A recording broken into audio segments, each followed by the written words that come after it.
May I call on Mrs. Sara Diskaya to please present and read before us your sworn statement. Sorry. Magandang umaga po sa mga kagalang-galang na senators at miyembro ng Blue Ribbon Committee, lalong-lalo na kay Senator Rodante Marcoleta, Chairman ng Blue Ribbon Committee. Ano to, joint statement ng namin mag-asawa. So I will read partial and then my husband will also read the other half of the sworn statement. So kami si Pacifico F. Diskaya II and Cesara Rowena Diskaya, mag-asawang nasa tamang edad, parehong Pilipino.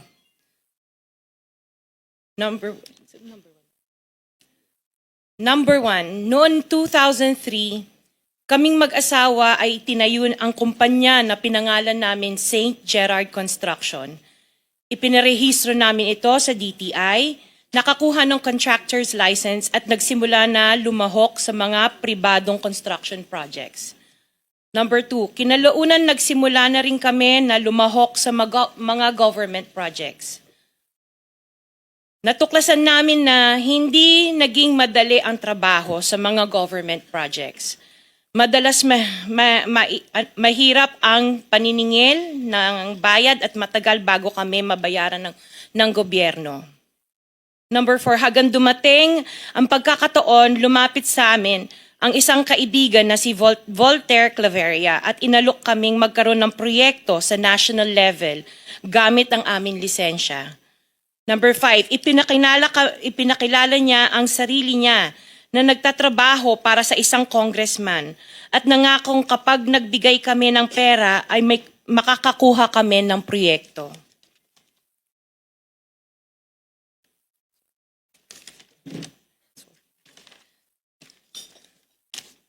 Number 6, dahil wala kaming alam sa kalakaran sa pambansang proyekto sa gobyerno, nagtiwala kami at ibinigay ang lahat ng ipon naming mag-asawa. Sa kasamaang palad, niloko lang niya kami. Naglaho siya, dala ang pera namin mag-asawa. Nagpunta kami sa DPWH para i-report ang nangyari, pero hindi nila ito pinansin. Kahit ganon, hindi kami sumuko. Gusto ko pa rin gawin ng tama ang negosyo, kaya patuloy kaming sumasali sa mga biddings sa gobyerno. Sa kalaunan, ang kumpanya namin ay nanalo sa mga bidding sa mga proyekto sa national government sa pamamagitan ng patas na bidding.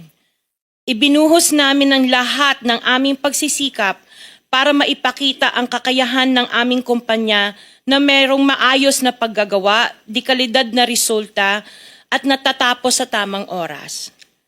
Nagkaroon ng konting tagumpay ang St. Gerard Construction, kaya minabuti namin mag-asawa na mag-expand at bumuo ng ibang kumpanya tulad ng Alpha and Omega General Contractor and Development Corporation. Interjection, Mr. Chair.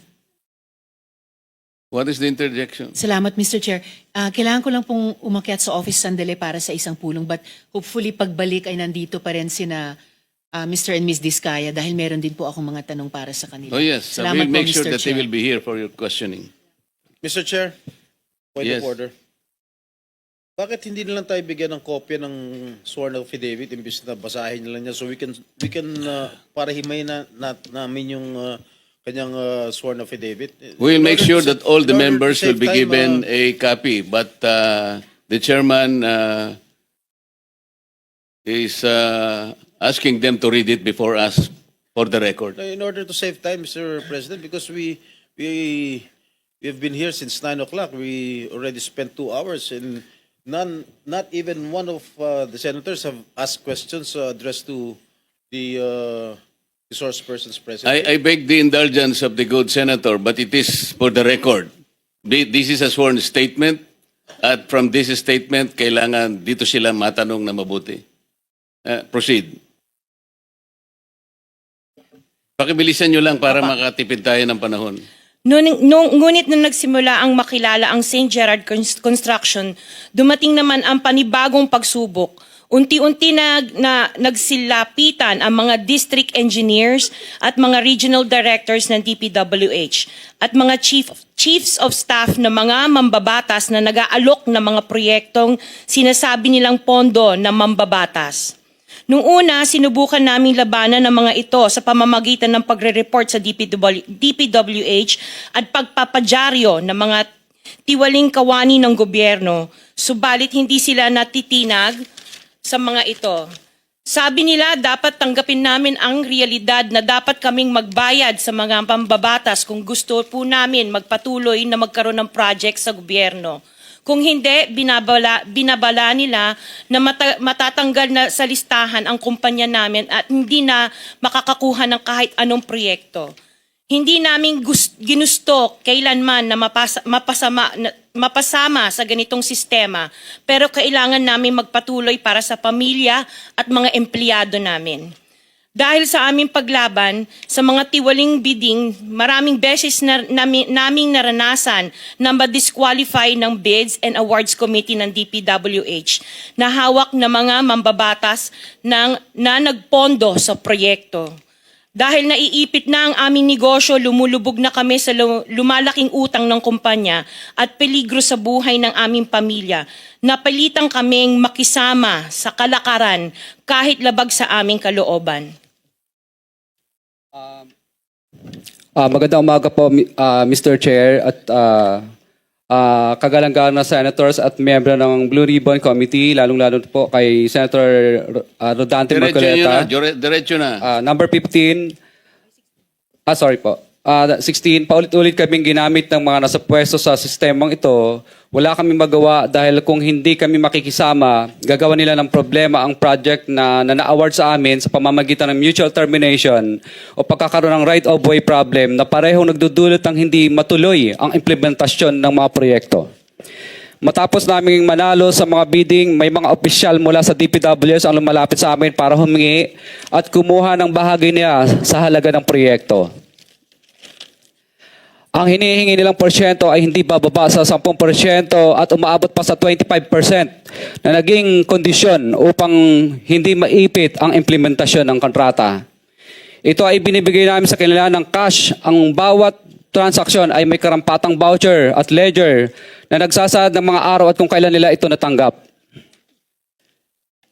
Ilan sa kanila ay sina Terence Calatrava, former Undersecretary of Office of the Presidential Assistant of the Visayas of the Philippines, Kong Roman Romulo of Pasig City, Kong Jojo Ang of Uswag Ilonggo Party List, Congressman Patrick Michael Vargas of Quezon City, Kong Juan Carlos Arjo Aitayde of Quezon City, Nicanor Nicky Briones of Aga Party List, Congressman Marcelino Marcy Teodoro of Marikina, Congressman Florida Robes of San Jose del Monte, Bulacan, Congressman Leandro Jesus Madroño of Romblon, Congressman Benjamin Benji Agarao Jr., Congressman Florencio Gabriel Bemnoel of Anwaray Party List, Kong Leo de Ode Tariela of Occidental Mindoro, Congressman Reynan Arrogancia of Quezon Province, Kong Marvin Rillo of Quezon City, Kong Teodoro Haresco of Aklan, Kong Antonieta Yudela of Zamboanga, Sibugay, Kong Dean Asisio of Caloocan, Kong Marivic Pilar of Quezon City. 21. Mayroon ding mga kinatawa ng ilang politiko na nakikipagtakbo sa amin upang manghingi ng porsyento kapalit ng mga porsyento ng mga proyekto. Ang mga porsyentong ito ay 25% ay ipinipilit sa amin bilang karaniwang kalakaran na wala akong kakainang tanggihan. Ilan sa kanila ay sina Regional Director Eduardo Virgilio of DPWS Region 5, Director Ramon Ariola III of Unified Management UPMO, District Engineer Henry Alcantara, DPWS Bulacan First, Undersecretary Robert Bernardo, District Engineer Aristotle Ramos of DPWS Metro First, Pasig City, District Engineer Manny Bulusan of DPWS North, Manila Deo, District Engineer Edgardo C. Pingol of DPW's Bulacan Subdeo, District Engineer Michael Rosaria of DPWH Quezon Second Deo. Karamihan sa mga kawani ng DPWH na nabanggit sa itaas ay paulit-ulit na binabanggit ang delivery ng pera ay para sa kay Saldico na dapat at least 25%. Si Kong Marvin Rillo naman ay ilang beses na binabanggit ang pangalan ni Speaker Martin Romualdez bilang kanyang malapit na kaibigan. 25. Sa tuwing umiinom kami sa Wine Story, sa BGC at sa Shangri-La Mall, sinasabi pa ni Kong Rillo na lahat ng kanyang request para sa pondo ay galing pa mismo sa unprogrammed funds at insertion na inaaprubahan ni Speaker.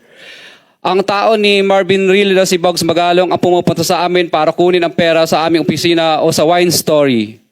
Si Kong Jojo ang naman lagi ring binabanggit sa lahat ng project sa kanya ay papondo ni Speaker at ni Saldico. Mataas ang hinihingi sa project, dagdag pa niya, hindi naman lahat ng pera ay para sa kanya, kundi para kay Speaker at kay Saldico.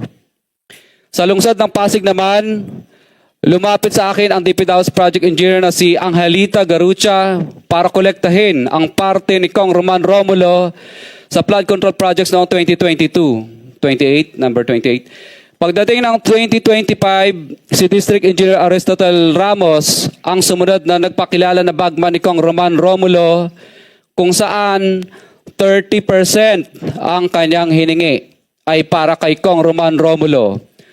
Sinabihan ko kay D.E. Ramos na masyado namang mataas, ngunit sinabi niya na walang magagawa dito dahil pondo ito galing sa unprogrammed funds at insertion galing sa taas. Sa ilang pagkakataon, ang mga politiko na personal na inabutan ng halaga ayon sa hiningi nilang porsyento mula sa proyekto. Ang pagbabayad na ito ay hindi naman kagustuhan kundi isang hakbang na ginawa namin dahil sa matinding panggigipit. Ilan sa kanila ay sina Kong Antonieta Yudela kasama ang kanyang asawa, Kong Marvin Rillo of Quezon City, Kong Nikki Briones of Aga Party List, Arturo N. Ataide, ama ni Kong Arjo Ataide, Kong Florencio Gabriel Bem Noel of Anwaray Party List, Kong Eliandro Jesus Madroña of Romblon, Kong Benjamin Benji Agarao Jr. Bagamat naging matinding pagsubok ang kabawasan ng pondo na nakalaan sa proyekto, pilit at matapat naming sinusunod ang bawat espesifikasyon na nakasaad sa Program of Works na nakasaad sa proyekto ng DPWH. Nakakasiguro kami na nagawa namin ng maayos at matapat ang bahagi o phase ng proyekto na na-award sa amin.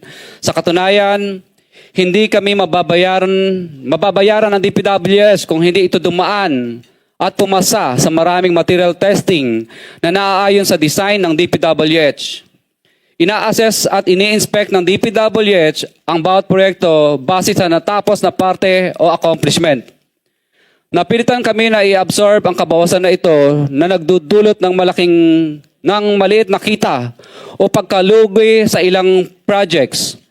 Para makabawi, dinadamihan na lang namin ang partisipasyon sa mga projects. Taliwas sa mga lumalabas na may mga impormasyon sa publiko, hindi kailanman kami gumawa ng ghost projects. At masugid kami nag-i-inspect sa lahat ng aming mga natapos na projects.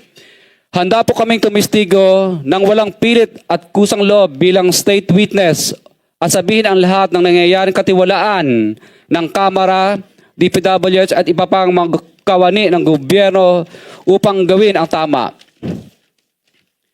Kami ay lubos na humihingi ng tulong sa Senate Blue Ribbon Committee na pinamumunuan ng buting Chairman Senator Dante Marcoleta at kay President Bongbong Marcos para sa proteksyon at seguridad ng aming pamilya. Ang salaysay na ito ay kusang loob naming ginawa at walang sino mang pumilit na gawin ito. Sa katotohanan ng lahat ay nilagdaan namin ang salaysay na ito ng kusang loob at walang pumipilit. Sign, Pacifico of Vizcaya, nagsasalaysay. Notaryado po. For the record, this sworn statement was notarized by a certain Attorney Reynaldo F. Segubiense, PTR number 246726, January 4, 2024.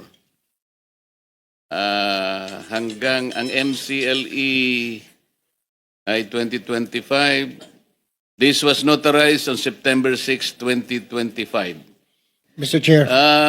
Mr. Pacifico Discaya and Cesaria Rowena Discaya, meron pong pirma sa inyong respective na pangalan. Ito po ba'y pirma ninyo? For the record lang. Yes po, Chair. Thank you.